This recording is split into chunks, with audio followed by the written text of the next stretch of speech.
Hello dear students, कल हम reproduction में मेथड्स ऑफ एसेक्सुअल रिप्रोडक्शन कर रहे थे। तो हमने बाइनरी फिजन किया था कल। आज सेकंड मेथड करेंगे सेक्सुअल रिप्रोडक्शन का, मल्टीपल फिजन। मल्टीपल फिजन में एक पेरेंट सेल डिवाइड होता है बहुत सारे डॉटर इंडिविजुअल्स में, छोटे छोटे। इसे हम मल्टीपल फिजन कहते हैं। मल्टीपल नाम से आप समझ सकते हैं, जैसे बाइनरी फिजन में दो डॉटर इंडिविजुअल्स बन रहे थे, मल्टीपल फिजन में एक पेरेंट सेल से बहुत सारे डॉटर इंडिविजुअल्स बनेंगे। तो मल्टीपल फिजन हम प्लाज्मोडियम में भी देख सकते हैं और अमीबा में भी देख सकते हैं। प्लाज्मोडियम मलेरियल पैरासाइट है जो ह्यूमन बींग्स में मलेरिया कॉज करता है। इसमें मल्टीपल फिजन दो स्टेजेस में होता है। एक तो एक्टिव एडल्ट स्टेज में, जिसको हम शाइजोंट कहते हैं, और दूसरा एनसिस्टेड जायगोट स्टेज में, जिसको स्पोरोंट कहते हैं। अगर मल्टीपल फिजन शाइजोंट में हो तो इस प्रोसेस को शाइजोगोनी कहते हैं। अगर मल्टीपल फिजन एनसिस्टेड जायगोट में या स्पोरोंट में हो तो स्पोरोगोनी कहलाता है। जो शाइजोंट से यंग वंस बनते हैं उनको हम मीरोजोइट्स कहते हैं। जो स्पोरोंट से स्मॉल इंडिविजुअल्स बनते हैं या डॉटर सेल्स बनते हैं उनको हम स्पोरोजोइट्स कहते हैं। तो ये प्लाज्मोडियम में आप देख सकते हो डायग्राम में किस तरह से एक प्लाज्मोडियम सेल जो है वो multiple little small daughter Plasmodium parasites में चेंज हो रहा है। सेकेंड एग्जाम्पल मल्टीपल फिजन का अमीबा है। अमीबा में जनरली हमने कल भी पढ़ा था, अमीबा में इस तरह से आपने बाइनरी फिजन देखा था। ठीक है, ये कल किया है हमने कि एक अमीबा सेल जो है वो दो डॉटर अमीबा सेल्स में कैसे डेवलप होता है। पर सम टाइम्स अमीबा में जब अनफेवरेबल कंडीशंस होती हैं तो उसमें भी मल्टीपल फिजन देखने को मिलता है। इसमें क्या होगा, जो प्रोडक्ट्स होंगे मल्टीपल फिजन के आप देख सकते हो डायग्राम में, इनको एक रेजिस्टेंट कोट्स जिनको हम सिस्ट कहेंगे वो कवर करते हैं। और जब ये फेवरेबल कंडीशंस मिलती हैं तो ये पेरेंट सेल में से बाहर आ जाते हैं। जो सिस्ट्स हैं वो जो हमारे डॉटर अमीबा हैं उनको लेकर बाहर आ जाएंगी और इनको स्पोर्स कहेंगे हम। जैसे ही इन स्पोर्स को फेवरेबल कंडीशंस मिलती हैं तो ये ब्लास्ट कर जाते हैं डेसिकेशन में और यहां से जो डॉटर अमीबा हैं वो बाहर आ जाते हैं। तो स्पोरुलेशन में क्या हो रहा है, बहुत सारे स्पोर्स बन रहे। तो स्पोरुलेशन जब भी होती है तो उससे क्या हो रहा है, हमें मल्टीप्लीकेशन भी मिल रही है। मल्टीपल फिजन में एक अमीबा सेल जो है वो बहुत सारे डॉटर अमीबाज में भी चेंज हो रहा है और उसके अलावा वो अनफेवरेबल कंडीशंस को भी बियर कर रहा है। तो इस तरह से अमीबा को डबल फायदा हो रहा है मल्टीपल फिजन से। ये सेकंड मेथड है सेक्सुअल रिप्रोडक्शन का। थर्ड मेथड है बडिंग। बडिंग में क्या होता है, जो डॉटर इंडिविजुअल है वो बनेगा पेरेंट सेल से एक छोटी सी प्रोजेक्शन, जैसे आप यहाँ पे देख सकते हो ये यीस्ट है, ये इसका नॉर्मल सेल है। और बडिंग में हल्की सी आउटग्रोथ बाहर की तरफ इसकी बॉडी पे ग्रो होने लगी, उसमें डिवीजन होने लगा, न्यूक्लियस भी डिवाइड कर गया, साइटोप्लाज्म भी डिवाइड कर गया और उस छोटी सी प्रोट्यूबरेंस को जो बाहर की ओर उभर गई इसकी बॉडी से, इसको हम बड कह रहे हैं। फाइनली जब इस बड को जो पेरेंट सेल है उससे कंटेंट सारे मिल गए, साइटोप्लाज्म भी मिल गया, न्यूक्लियस भी मिल गया, तो ये बड जो है वो डिटैच कर जाती है पेरेंट सेल से और नए इंडिविजुअल की तरह से ग्रो करती है। इसको हम बडिंग कहते हैं। तो जैसे ये यीस्ट की बडिंग है इसी तरह से बडिंग हाइड्रा में भी होती है। आप देख सकते हो ये एक हाइड्रा प्लांट है। इसमें भी क्या हो रहा है, धीरे धीरे एक छोटी सी प्रोट्यूबरेंस या आउटग्रोथ जो है वो इसकी बॉडी से बाहर की ओर आने लगी। ये ग्रोइंग बड है जो धीरे धीरे बाहर की ओर ग्रो करने लगी। जैसे ही इसको यहां से सफिशिएंट अमाउंट में साइटोप्लाज्म न्यूक्लियस मिल गए तो ये धीरे धीरे जो यंग हाइड्रा है ये डिटैच कर जाएगा पेरेंट प्लांट से और एक न्यू हाइड्रा ऑर्गेनिज्म की तरह से जो है वो सरवाइव करेगा।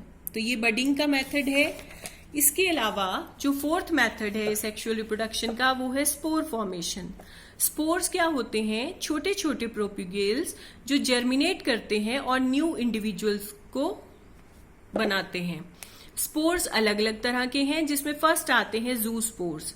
जू स्पोर्स ये देखिए आप देख सकते हो इनके ऊपर फ्लैजिलम प्रेजेंट है। तो ये मोटाइल स्पोर्स है। मोटाइल मने जो मूव कर सकते हैं इन फ्लैजिला की हेल्प से। तो जू स्पोर्स जो है ये मोटाइल फ्लैजिलेटेड स्पोर्स हैं जो कि ज़ूस्पोरेंजिया के अंदर बनते हैं। ये दिखाया है ज़ूस्पोरेंजियम। जनरली ये जो ज़ूस्पोर्स हैं ये नेक्ड होते हैं। फ्लैजिला इनको स्विमिंग में हेल्प करते हैं ताकि ये प्रॉपर प्लेस जहां पर भी इनको ग्रो करने के लिए फेवरेबल कंडीशंस मिले वहां पे डिस्पर्स होके जा सकें। ज़ूस्पोर्स जो है वो हमें फंजाई फाइकोमाइसिटीज में देखने को मिलते हैं ज्यादा, जैसे कि एल्ब्यूगो में, फाइटोप्थोरा में। सेकेंड जो हमारी स्पोर फॉर्मेशन है वो है स्पोरेंजियोस्पोर्स की हेल्प से। स्पोरेंजियोस्पोर्स नॉन मोटाइल स्पोर्स होते हैं। आप देख सकते हैं इन पर यहाँ पर कोई फ्लैजिलम नहीं प्रेजेंट है जो इनको मूवमेंट में हेल्प करें। तो ये नॉन मोटाइल स्पोर्स हैं जो स्पोरेंजियम के अंदर बनते हैं। और जनरली अब क्योंकि ये नॉन मोटाइल है तो इनको डिस्पर्सल के लिए, सुटेबल कंडीशंस में ग्रो करने के लिए जहां भी इनको जाना है तो ये किस तरह से जाएंगे, इनकी हेल्प कौन करेगा? विंड। वो इनको लेकर जाती है इनके सूटेबल सबस्ट्रेटम के पास और वहां पे ये न्यू माइसीलियम प्रोड्यूस करते हैं। और किसमें पाए जाते हैं स्पोरेंजियोस्पोर्स? राइजोपस और म्यूकर में। ये भी फंगस है। थर्ड टाइप के जो स्पोर्स हैं वो हैं क्लेमाइडोस्पोर्स। हम देख सकते हैं जो क्लेमाइडोस्पोर्स हैं ये थिक वॉल्ड होंगे। तो जो क्लेमाइडोस्पोर्स हैं ये थिक वॉल्ड स्पोर्स हैं जो रेस्टिंग कंडीशन में, ये जो हाइफल सेल है, हाइफा जनरली जब हम टर्म यूज कर रहे हैं इट मीन्स हम फंगस की बात कर रहे हैं, तो हाइफल सेल में बनते हैं। ये थिक वॉल्ड हैं तो ये अपने अंदर फूड को स्टोर करके रखते हैं जो रिजर्व फूड मटेरियल है इस हाइफा का। और जो लॉन्ग अनफेवरेबल कंडीशंस हैं उनको विदस्टैंड करते हैं। ड्यूरिंग अनफेवरेबल कंडीशंस ये सरवाइव करते हैं, तो इनको हम क्लेमाइडोस्पोर्स बोलते हैं। जैसे ही फेवरेबल कंडीशंस आएंगी, क्या हो रहा है? थर्ड है क्लेमाइडोस्पोर्स। ये थिक वॉल्ड रेस्टिंग स्पोर्स हैं जो डायरेक्टली हाइफल सेल से बनते हैं।